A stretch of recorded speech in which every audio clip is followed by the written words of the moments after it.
الخطاط doctor Rehan Ansari مرحوم بھیونڈی کے سانحہ ارتحال پر تعزیتی نشست کا انعقاد کیا گیا۔ اس نشست کی نظامت عالی جناب تواب انصاری صاحب نے کی۔ اس نشست کی شروعات محترم ندیم سر صاحب نے تلاوت کلام پاک کے ذریعے کی۔ اسی طرح اس نشست میں عالی جناب عبدالقیوم سر صاحب نے مزید رہنمائی کی۔ محترم امتیاز سر صاحب نے اپنے تجربات کا اظہار کیا۔ اسی طرح مالیگاؤں سے تشریف فرما خطاط گل ایوبی صاحب نے بھی ڈاکٹر ریحان انصاری صاحب کے ساتھ گزارے ہوئے لمحات کو یاد کیا۔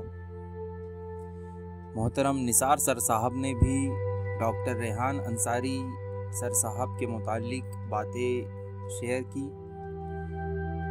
اسی طرح تعزیتی نشست کے صدر عالی جناب نعیم سر صاحب نے خطبہ صدارت آخر میں پیش کیا اور آخر میں انہوں نے مرحوم کے لیے دعائے مغفرت فرمائی۔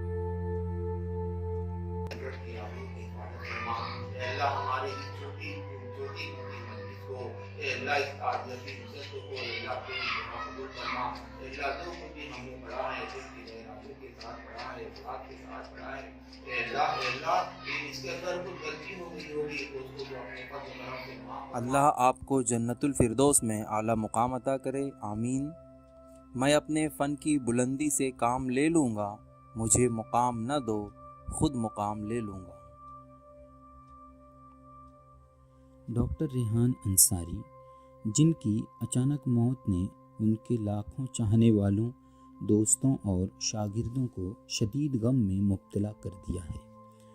انتقال کی خبر سوشل میڈیا کے ذریعے جب مشتہر ہوئی تو کسی کو یقین نہیں آیا، سب خبر کی تصدیق کرتے رہے۔ کثیر جہتی صلاحیتوں کے مالک ڈاکٹر ریحان انصاری کی پذیرائی یوں تو سارے عالم نے مختلف سیمیناروں اور علمی مجالس میں پہلے ہی کر دی تھی۔ وہ عمدہ نثر نگار، خطاطی کی فطری صلاحیتوں کے مالک، سائنس اور میڈیکل کے ماہر طبیب اور ہمیشہ اپنے آپ کو اپڈیٹ رکھنے والے انسان تھے۔ ان کی شخصیت ایک ایسا ریئر کمبینیشن تھی جو صحافی، طبیب، ماہر خطاط اور کالم نگار کے ساتھ ساتھ انگریزی اور عربی زبانوں کا خاصا علم رکھتے تھے۔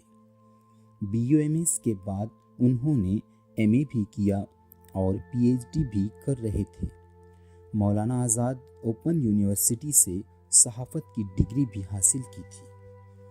کالم نگاری، مضامین نویسی، کتابوں کی تصنیف، صحافتی ذمہ داریاں اور ایک سے زائد یونیورسٹیوں کا طالب علم ہونا ڈاکٹر ریحان انصاری کا ہی اختصاص و امتیاز تھا۔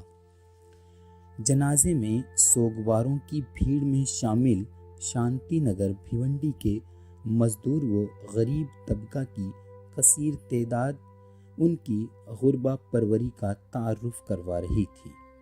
ہر دل عزیز اور نئی نسل کے لیے ایک رول ماڈل، مختلف اعزازات کے مالک، راست باز، علم دوست، خوش خلیق، ان تمام اوصاف کے مالک ڈاکٹر ریحان ہمیشہ شہر بھیونڈی اور بر صغیر میں اپنے چاہنے والوں کے دلوں میں زندہ و جاوید رہیں۔